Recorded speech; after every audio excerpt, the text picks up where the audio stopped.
दर्शक सभी लोगों को मेरे चैनल में स्वागत है। आज मैं बनाऊंगी फिश करी। देखिए प्रिय बंधु बान्धवी সকলোকে মোৰ চেনেললৈ স্বাগতম জনালোঁ। আশা ৰাখিছোঁ সকলোৱে ভালে কুশলে আছে। আজি মই আৰি মাছৰ লগত বৰ বেলেগ বস্তু এটা মিলাম। কেনেকৈ ধৰণে বনাম প্ৰথমৰ পৰা শেষলৈকে চাব। আৰি মাছটো বহুত আপোনাৰ টেষ্টি হয়, বহুত টেষ্টি হয়। আৰু আৰি মাছ যদি ইউৰিক এচিড থকা মানুহে খায়, ইউৰিক এচিড বেছিকৈ বাঢ়ি যায় কিন্তু দেই। এয়া চাওক, এতিয়া ইউৰিক এচিড থকা মানুহে খাব পৰাকৈ এটা বস্তু মিশ্ৰণ কৰিম। কি মিশ্ৰণ কৰিম আপোনালোকে চাই থাকক। এয়া মাছখিনি কটা হৈ গ'ল। এতিয়া মই হালধি আৰু নিমখ সানি পেলাই অকণমান দেৰি কাৰণে মেৰিনেট কৰিম।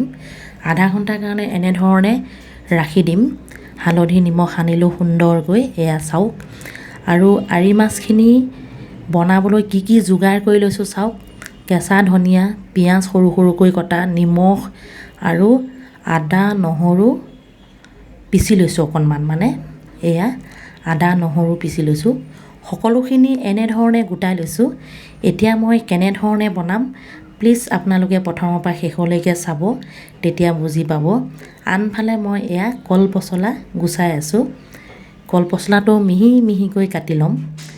এয়া কল পচলা গোটাই আছোঁ চাওক। কল পচলা কিয় দিছোঁ জানেনে? ইউৰিক এচিড থকা মানুহসকলৰ বাবে কল পচলা বহুতেই ভাল।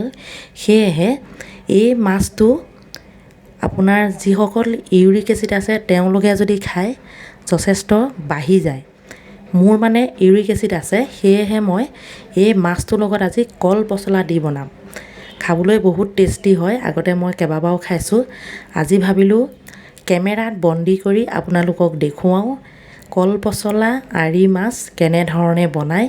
খাবলৈ কিন্তু বহুত টেষ্টি। আপোনালোকে বনাই খাই চাব, তাৰপিছত মোলৈ কমেণ্ট কৰিব কেনেকুৱা পালে।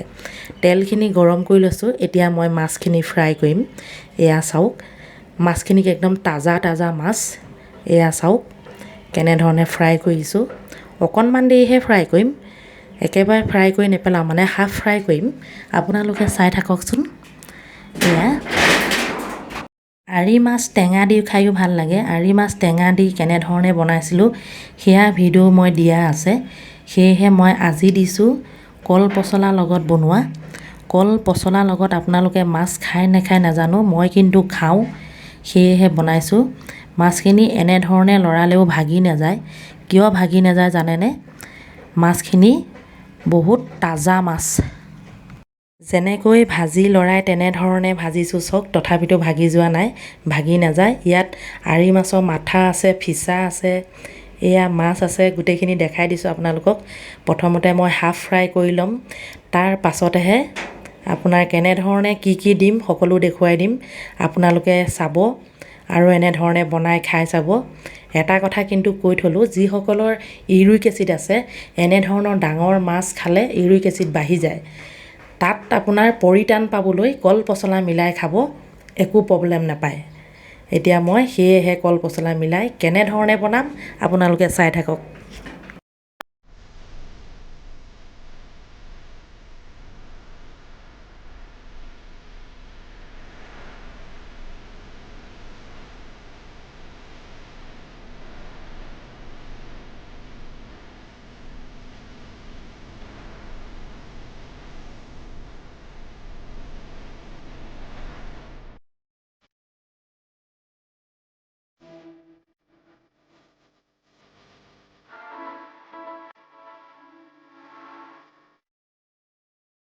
মাছখিনি ফ্ৰাই হৈ গ'ল। মাছ ভজা তেলখিনি পেলাই নিদিলোঁ। ইয়াতে মই এতিয়া আদা নহৰু পিঁয়াজ গোটেইখিনি সুন্দৰকৈ ভাজি ল'ম।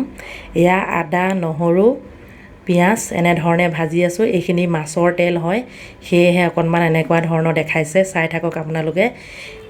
প্ৰথমতে মছলাখিনি ভাজি লৈ তাৰপিছত কল পচলাখিনি ঢালি দিম। আপোনালোকে চাই থাকক, চাই থাকিলে বুজি পাব।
কল পচলা ভাজি হৈ গ'ল। এতিয়া গৰম পানী দি দিলোঁ। এতিয়া অকণমান সময় উতলিবলৈ দিম। তাৰ পাছতে আপোনাৰ ঢালি দিম মাছখিনি। এয়া চাওক, প্ৰথমতে কিন্তু কল পচলাখিনি সুন্দৰকৈ ভাজি লৈছোঁ। তাৰ পাছতে দি দিলোঁ এতিয়া আপোনাৰ গৰম পানী। এতিয়া মই 5 মিনিট এনেধৰণে উতলিবলৈ দিম। তাৰ পাছতে ঢালি দিম ফ্ৰাই কৰি থোৱা মাছখিনি। এতিয়া আপোনালোকে চাই থাকক। এতিয়া মই লাহেকৈ ঢালি দিম ফ্ৰাই কৰি থোৱা মাছখিনি। এইয়া ঢালি দিম, হেতাখনে লাহে লাহে লৰাই দিম। চাই থাকক আপোনালোকে কেনেকৈ ভাজিছোঁ।